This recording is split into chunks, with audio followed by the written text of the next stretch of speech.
한 목소리로 봉독합니다. 여호와여, 내 기도를 들으시며 내 간구에 귀를 기울이시고 주의 진실과 의로 내게 응답하소서.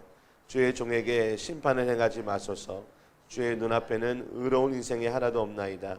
원수가 내 영혼을 핍박하며 내 생명을 땅에 엎어서 나로 죽은 지 오랜 자 같이 나를 암흑 속에 두었나이다. 그러므로 내 심령이 속에서 상하며 내 마음이 내 속에서 참담하니이다. 내가 옛날을 기억하고 주의 모든 행하신 것을 읊조리며 주의 손이 행하는 일을 생각하고 주를 향하여 손을 펴고 내 영혼이 마른 땅같이 주를 사모하나이다. 여호와여, 속히 내게 응답하소서. 내 영이 피곤하니이다. 주의 얼굴을 내게서 숨기지 마소서. 내가 무덤에 내려가는 자 같을까 두려워하나이다. 아침에 나로 하여금 주의 인자 말씀을 듣게 하소서. 내가 주를 의뢰함이니이다. 내가 다닐 길을 알게 하소서. 내가 내 영혼을 주께 드림이니이다. 여호와여, 나를 내 원수들에게서 건지소서. 내가 주께 피하여 숨었나이다. 주는 나의 하나님이시니 나를 가르쳐 주의 뜻을 행하게 하소서. 주의 영은 선하시니 나를 공평한 땅에 인도하소서. 여호와여, 주의 이름을 위하여 나를 살리시고 주의 의로 내 영혼을 환난에서 끌어내소서.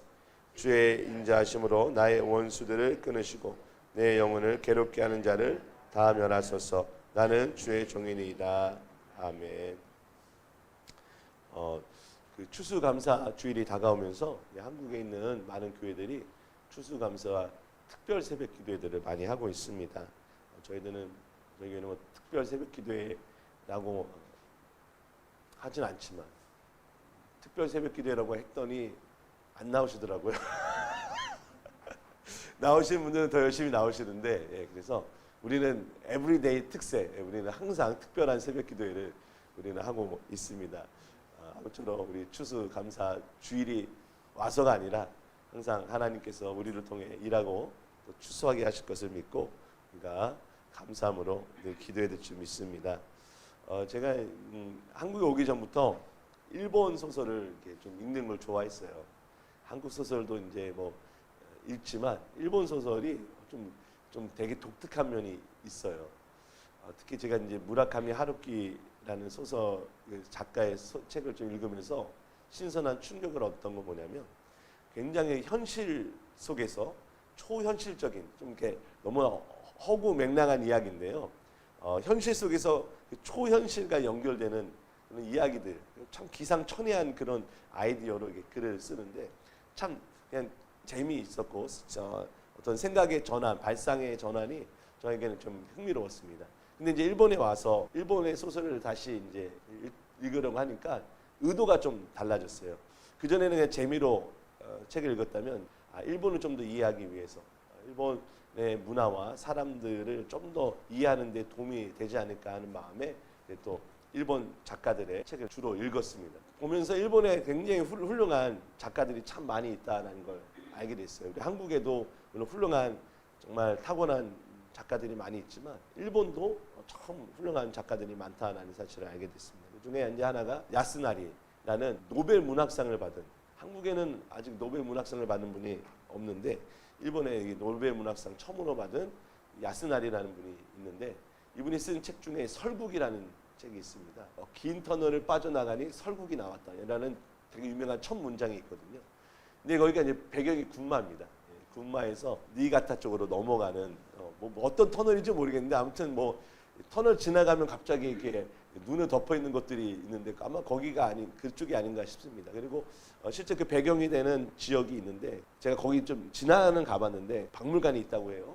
여하튼간에 그 책을 읽으면서 제가 느꼈던 게 뭐냐면 일본 분들의 어떤 독특한 문화에 제가 이해가 안 됐던 갸우뚱했던 부분들을 조금 이해하는 데 도움이 됐었어요.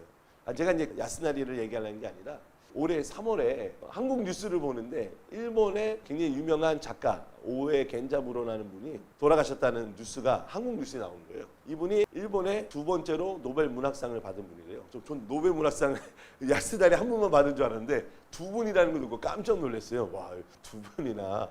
물론 이제 노벨 문학상도 뭐 우리가 대명예로운 상은 분명히 맞는데 그 상을 안 받았다고 해서 뭐 훌륭한 사람이 없는 건 아닙니다. 그런데 오에 겐자부로라는 분이 노벨상 수상자라는 거예요. 그래서 이런 분이 또 있었나? 그런데 이분이 과거 일본이 한국의 전쟁 범죄 같은 것에 대해서 사죄해야 한다라고 일본 쪽에 얘기하는 깨어있는 지식인 중에 한 명이었어요. 그래서 이분이 굉장히 좀 흥미로워서 그분 책을 이제 사서 읽었어요. 굉장히 독특한데 이제 이분의 대표적인 뭐냐, 개인적인 체험이라는 책이에요. 근데 제가 이제 요 책 내용을 간단하게 좀 말씀드리려고 제가 앞에 좀 길었는데, 버드라는 별명을 가진 한 젊은 사람이 나와요. 장가를 갖고 아내가 출산을 막 했어요. 출산을 했는데 출산한 아이가 기형아로 태어난 거예요. 의사 말로는 뇌가 이제 머리통 바깥으로 나오면서 머리가 이제 그 2배만큼 됐고, 이 아이가 살 가능성은 거의 없다.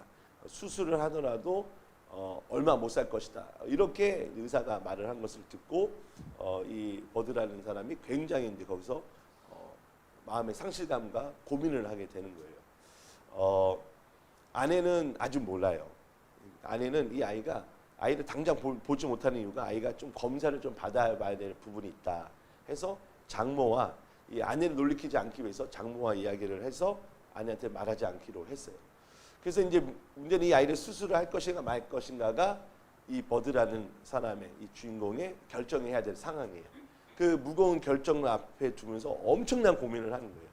이 아이를 수술을 하는데 수술을 들어가는 비용도 많을 것이고, 또 그 아이가 오래 살지 못할 것이고, 그러자니 이 아이를 수술받지 않게 하고 가만히 놔두면 이 아이를 죽게 만드는 건 내가 장본인이 될 것이고, 굉장히 고민을 많이 하면서 갑자기 여기서 자신의 이제 과거 이야기들이 갑자기 나와요. 그래서 옛날부터 제가 아프리카를 여행을 하고 싶은 그런 자기의 어떤 꿈이 있는데, 난데없이 그 아프리카를 가고 싶은 마음에 서점에서 지도를 삽니다. 지금 아이가 지금 이제 병원에서 지금 수술을 받느니 마느니 하고 있는 상황에 거기에 들어가 있어요. 그 지도를 큰 거를 사요. 그러면서 또 갑자기 옛 만났던 여자를 또 떠올리면서 그 여자를 또 찾아가요. 그리고 예전에 알코올 중독으로 크게 큰 실수를 해가지고 정말 앞길이 꽉 막혔던 사람인데 또 술을 마셔요. 근데 이게 왜 뭐 때문에 그러냐면 그 무거운 책임감, 아빠가 된다는 그 무거운 책임감에 계속해서 회피를 하고 싶은 거예요. 그래서 여행을 갈까? 아니면 다른 여자를 만나볼까? 또 술을 의지하고, 그래서 술을 또 한 번 또 거하게 마셔가지고 그나마 다니던 학원 강사 일도 또 잘리게 돼요. 그러면서 이제 고민하다가 이 아이를 수술을 받지 않게 한다. 그러면 그 아이를 어떻게 할 것인가? 어떤 좀 수상한 병원에다가 아이를 맡긴다. 이렇게 결정하고 그 여자와 아프리카로 이제 떠나자. 이렇게까지 얘기가 됐어요. 그러고 나서 술집에 딱 아이를 병원에 이상한 수상한 의사 병원에 맡겨놓고 그리고 또 술집에 갔어요. 그런데 그때 갑자기 이 버드라는 청년이 딱 자리 털고 일어나면서 안 되겠어. 나 아이 수술 받게 할 거야. 수술 받아도 소용없는데 그래도 나는 수술 받게 할 거야. 그렇지 않고 냅두면 이건 내가 이 아이를 죽이는 거나 다름없어. 그러면서 이제 이 버드가 병원에 가서 그 아이를 데리고 병원에 데려가서 수술을 받게 해요. 근데 다행히도 오진이었어요. 이 아이가 수술이 잘 돼가지고 정상적으로 이 아이가 돌아왔고, 그래서 그 과정 속에서 이 버드가 이 버드라는 거는 어렸을 때 병명인데 너는 이제 더 이상 버드가 아니야 하면서 이제 좀 어른으로 이제 성장하는 이야기예요. 뭐 다행히 이 이야기에서는 해피엔딩으로 끝났지만 실제 이 오에 겐자부로가 아들을 기형아로 낳았어요.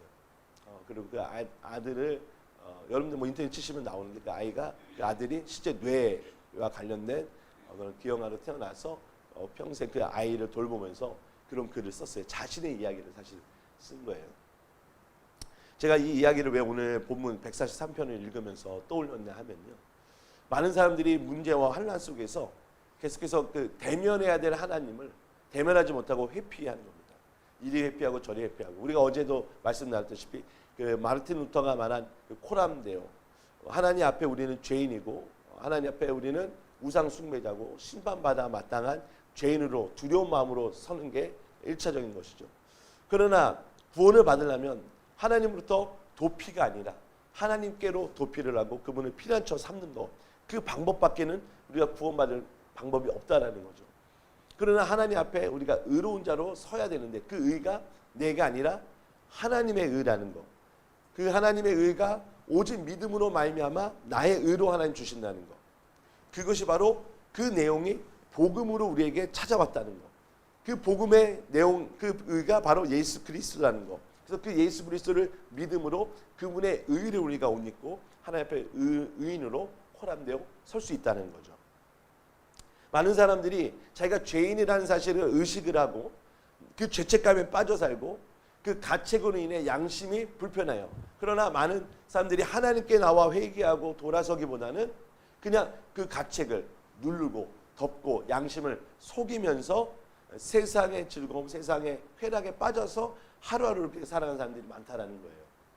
거기서부터 사실 하나님의 그 자비와 은혜를 구하며 주 앞에 피하는 자가 복이 있는 것이죠. 오늘 143편은요 바로 그런 자의 이야기예요.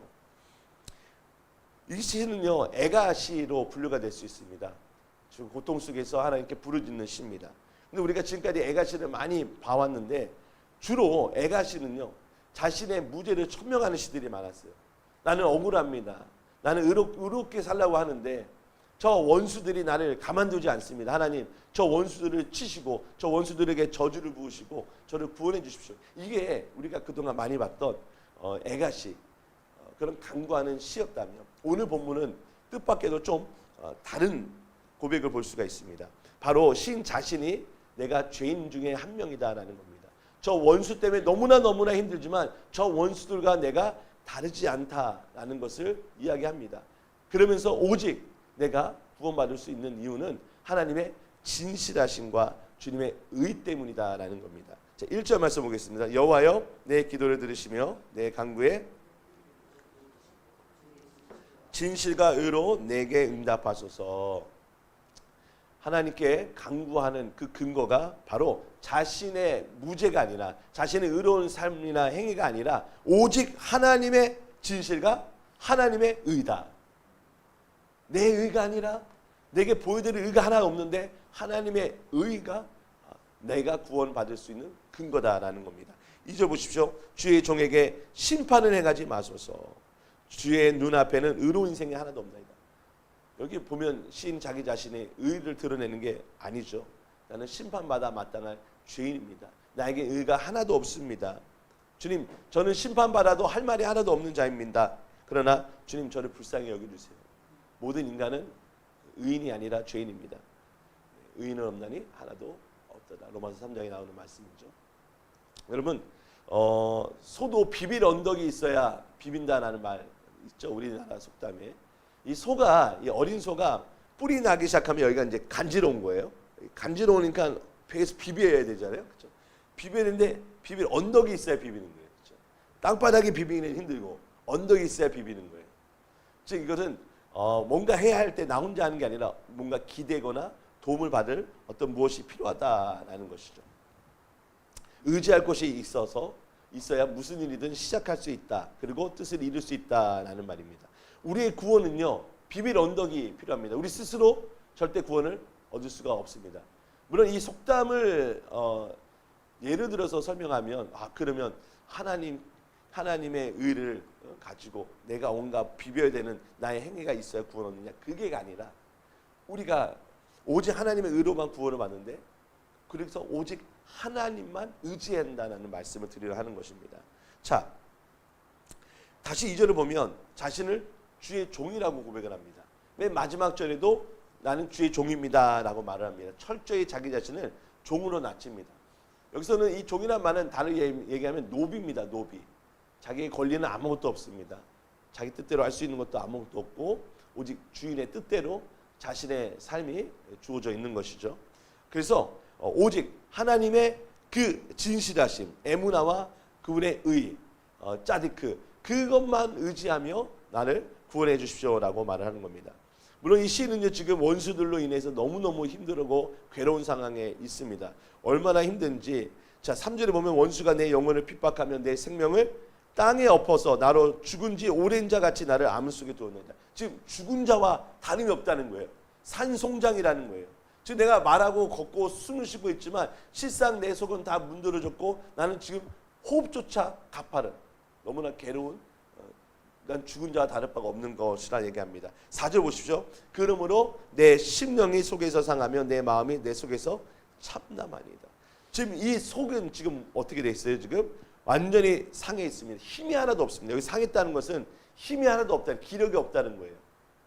자, 영혼이 자신의, 여기서 보면 이제 루아흐라는 말인데요. 여기서 내 심령 루아흐인데 그 영혼이 완전히 지금 죽은 거나 다름이 없어요. 그리고 마음, 이게 레브, 우리 온 마음을 다해서 할 때 그 레브라는 것인데 내 속에 참담하나이다. 그럼 내 속에서 지금 아무것도 할 수 없는 정말 비참한 상황에 있다라고 얘기하는 겁니다. 그러니까 지금 물리적인 고통이 아니에요. 지금 시인이 영적으로 너무너무나 지금 힘들고 괴로운 중에 있다라고 말을 하는 겁니다. 자, 여러분 그 뒤편에 뒷구절에 가시면요. 자, 9절입니다. 여호와여 나를 내 원수들에게서 건지소서 내가 주께 피하여 숨었나이다. 자기 원수들에게 건져달라고 간구합니다. 그리고 주님께 피합니다. 여기 보면 원수들에 대한 저주라, 원수들에 대해서 하나님 갚아달라는 어떤 이런 내용은 전혀 없죠. 지금 이 시인은요, 오직 하나님 한 분만 바라고 그분께만 매달리고 있는 것입니다. 자, 어떻게 이 시인은 그러면 하나님 한 분만 이렇게 매달릴 수 있는가? 정말 하나님만 소망이 될 수 있는 이유가 무엇이냐라는 겁니다. 그게 바로 5절에 나와 있습니다. 5절입니다. 같이 있습니다. 내가 옛날을 기억하고 주의 모든 행하신 것을 읊조리며 주의 손이 행하는 일을 생각하고, 여기서 옛날을 기억하고 행하신 것을 읊조리고 행하는 일을 생각한다는 것은 하나님의 말씀을 사실 가리키는 거죠. 하나님의 말씀을 통하여 하나님이 옛날에 조상들 선조들에게 베푸셨던 일들, 행하셨던 놀라운 기적들, 그 구원의 은혜들을 내가 말씀을 통해 기억합니다. 그리고 주의 행하신 모든 일을 내가 그 말씀을 또 읊조립니다. 그리고 그 손으로 행한 일들을 내가 묵상합니다라는 겁니다. 그러니까 지금 이 상했던 마음, 죽은 자와 다름없는 그 영혼이 하나님 말씀을 통해서 이제 조금씩 꿈틀대고 오직 하나님만 바라고 있다는 겁니다. 그래서 이 말씀을 통해 이 시인은요, 그 하나님을 계속 집중하는 거예요. 비밀 언덕은 내가 하나님밖에 없다. 하나님 이 말씀밖에 없다. 나는 이 말씀 붙잡고 나는 삿바로 삼아서 하나님을 붙잡겠다는 겁니다. 그래서 6절 보십시오. 주를 향하여 손을 펴고 내 영혼이 마른 땅같이 주를 사모하나이다.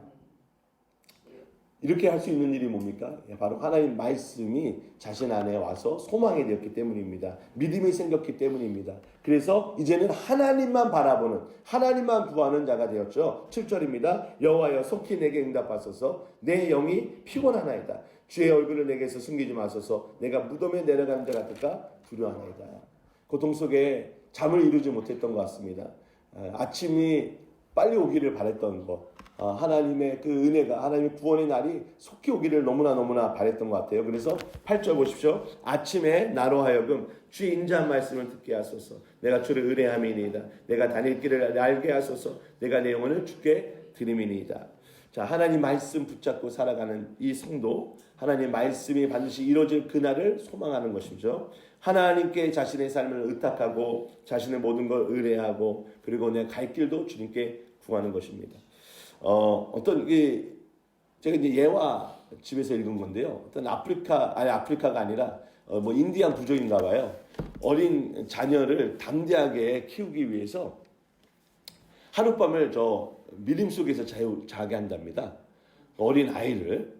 그럼 밤에, 캄캄한 밤에 뭐 아무것도 불도 없는데 거기서 이제 하룻밤을 보내야 되는, 얼마나 무서워요. 그렇죠? 막 들짐승 소리도 들리고 와가지고 막 들짐승이 막 잡아먹을지도 모르는 거잖아요. 그럼 밤에 덜덜덜 떠는 거예요. 덜덜덜 떠는. 그럼 아침만 오길 기다리는 거죠. 해가 뜨기를 기다리는 거예요. 그러면 이제 이 시험도 끝나고 이제 내가 통과하는 거니까. 그래서 밤에 막 밤새 막 새벽만 잠도 못 자고 막 떨고 있는 거예요. 그러다가 이제 아침에가 쫙 비치면서 이제 날이 밝아오는 겁니다. 그러면 이제 저기 막 들짐승이 막 보이는 거예요. 그럼 더 무섭죠. 근데 고개를 돌려보니까 저 뒤에 자기 아버지가 활시로 딱 당기고 밤새 지키고 있는 걸 알게 되는 거예요. 그러니까 아버지가 그 아들을 사지로 몰아낸 게 아니라 너 담대함을 키워야 된다 하면서 보내면서 아버지도 자지 않고 졸지 않고 뒤에서 그 아들을 지켜보고 보호하고 있는 것이죠. 그걸 보면서 우리 하나님이 졸지도 죽으시도 아니하시며 우리의 모든 것을 지켜 보호하시는 하나님, 그보다 더 귀한 그 은혜로 우리와 함께 하신 줄을 우리가 믿을 줄 믿습니다. 그래서 우리는 하나님의 말씀을 붙잡고 앞을 향해 나아가고 하루하루 바로 내 앞에 갈 바로 이 몇 미터 안 되는 그것을 주님의 인도를 받아 가지만 하나님이 늘 함께 하시고 보호하셔서 끝내는 내가 예수 그리스도의 의로, 하나님의 의로 말미암아 하나님 앞에 서게 되는 그 날이 올 줄 믿습니다. 그래서 여러분 오늘 이 8절 말씀이 우리들의 마음에 새겨졌으면 좋겠습니다. 다시 한번 읽겠습니다. 아침에 나로 하여금 주의 인자한 말씀을 듣게 하소서. 내가 주를 의뢰함이니이다. 내가 다닐 길을 알게 하소서. 내가 내 영혼을 주께 드리니이다. 아멘. 내 영혼을 주께 드리는 그 상했던 영혼, 절망정에 있던 영혼, 죽음에 빠져있던 그 영혼을 주님께 드리는 겁니다. 말씀을 정리하도록 하겠습니다. 많은 환난과 문제 속에 또 원수들 속에 막 괴롭고 지치고 그러면 모든 게 원망스럽고 모든 게 막 한탄스럽고 저주를 퍼붓고 싶고 내 맘대로 안 되니 막 속이 상하고 그럴 때 하나님의 말씀이 내게 계시로 찾아와야죠. 내게 찌르는 검으로 와서 나를 깨우치고 회개하게 하고 바로 너가 마땅히 죽을 자다라고 나단 선지자를 통해서 다윗에게 말씀하셨던 그 하나님이 우리에게도 말씀하셔서 내가 저 원수들과 다름없는 죄인입니다. 내가 구원받은 건 바로 하나님 당신의 진실과 당신의 의로 내가 구원받습니다. 라는 우리의 그 신앙 고백이 있어야 될 줄 믿습니다. 오늘 이 말씀을 통해서 우리가 바로 하나님 말씀을 붙잡고 오늘 하루도 살아갑니다. 멀리 내다보지 못하지만 주님 캄캄해 보이지만 그래도 주님이 나와 함께 하시고 눈동자같이 지켜 보호하심을 믿습니다. 라고 고백하며 세상으로 나아가는 저와 여러분 되시기를 주의 이름으로 축복합니다. 하나님 아버지 감사합니다. 우리가 오늘도 비빌 언덕은 하나님 말씀뿐입니다. 성령을 통하여서 오직 하나님 말씀을 의지합니다. 그 말씀 속에서 내가 갈 길을 찾고 말씀 속에서 위로를 얻고 말씀 속에서 소망을 얻고 말씀 속에서 안식을 얻습니다. 하나님 문제를 바라보지 않게 하시고 사람들 속에서 원수들 속에서 한탄하지 않게 하시고 상했던 우리의 마음과 영혼이 죄의 음성을 듣고 일어나게 하시고 주를 향하여 손을 들게 하시고 주를 향하여 날마다 찬송하게 하여 주시옵소서. 하나님 아버지 이 아침에도 주의 인자하신 말씀을 듣게 하시고 그 말씀을 붙잡고 나아가게 하사 오늘도 예비하신 크고 놀라운 복들을 다 하나도 빠짐없이 누리는 귀한 백성들 성도들 다 되게 하여 주시옵소서. 눈물로 주 앞에 기도하고 간구하는 것 하나님께서 있어야 할 것을 아시고 하나님의 모든 필요를 아시고 채워주시고 응답하시고 고쳐주실 줄 믿습니다. 기도하게 하소서. 응답하여 주옵소서. 아버지 감사함으로 아뢰게 하여 주시고 감사의 열매가 맺어지게 하여 주옵소서. 가정 자녀 생활 범사에 하나님께서 함께 하여 주심으로 늘 구원의 기쁨이 넘치는 성도들의 가정이 되게 하여 주시옵소서. 오늘도 하나님 아버지께서 함께 하심을 믿고 감사하며 예수님의 이름으로 기도합나이다. 아멘.